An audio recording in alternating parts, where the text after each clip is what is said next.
ngadekake gorehing penggalihe Kakang Prabu Suwela. Banjur kira-kira kaya ngapa lelakone iki mengko Kakang Sutibar? Bojomu ora bakal weruh. Aku iki wujuding Gandharwa, tegese aku iki ora iso kasat mata. Hak sawang bojomu Suwela kae ya mung menungsa lumrah. Sing kedunungan balung otot daging lan getih padha karo manungsa-manungsa liyane. Kang maknane bojomu ora bakal bisa ngambah papan kene.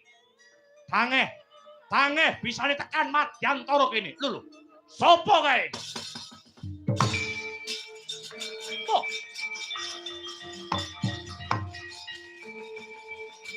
Hey.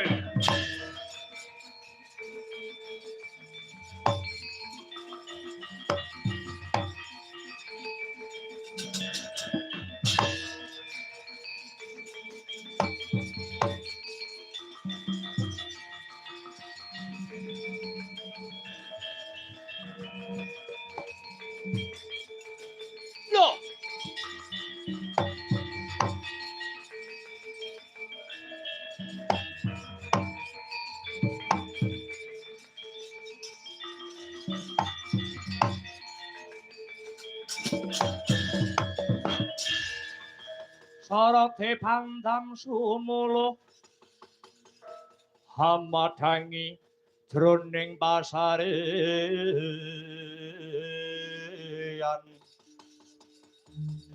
ngenani wadana remuramu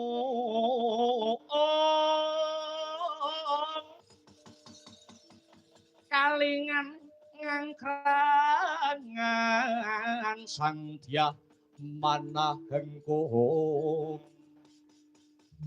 sandiah manahengkung sumung kemengguling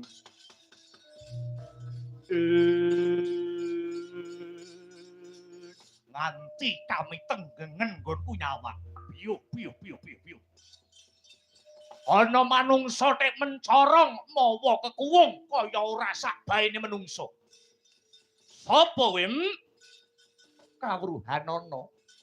Panjenengan ingsun kuwi Nalendra negara Ngastina, jejulukku Prabu Abiyasa Sutibar. Lho, ngerti karo aku? Iya. Kowe tekan Madyantara kene. Saka karepmu dhewe apa dikongkon? Sumurupa.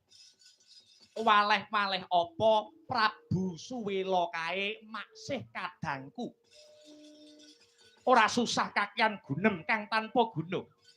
Tekaku mrene muhung bakale takon marang jeneng sira Gandharwa Sutibar. Kowe bakal takon apa?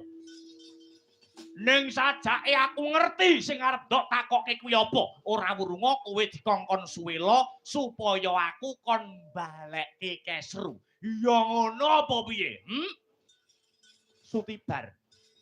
Wong urip ana alam padang iki yen maksih eling marang ingkang nitahake jagat kudune anane muhung rasa tepa salira kang sarta rasa samat sinamat dan daya dinayan ngelingono senadyan jeneng sira Gandharwa Sutibar kinodrat dadi Gandharwa nanging kabeh ingkang cinipta dening akarya jagat iki besok yekti bakal pinundhut mulih marang mula-mulanira. Mula kang mangkono. Gawe gelane sak padha-padha lan uga gawe gelane liyaniku sayekti bakal angunduh marang wohing karma pala. Aku mung bakal ngelingke marang Gandharwa Sutibar.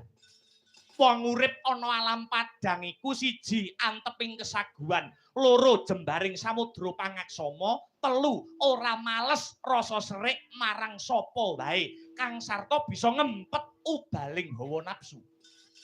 Abiyasa ora kepengin ngguroni marang jeneng sira Gandharwa Sutibar. Bakuning ripalungguhan iki tekaku mung bakal kepengin njaluk kondure Yayi Dewi Kesru. Alah dalah rak tenan. Boh.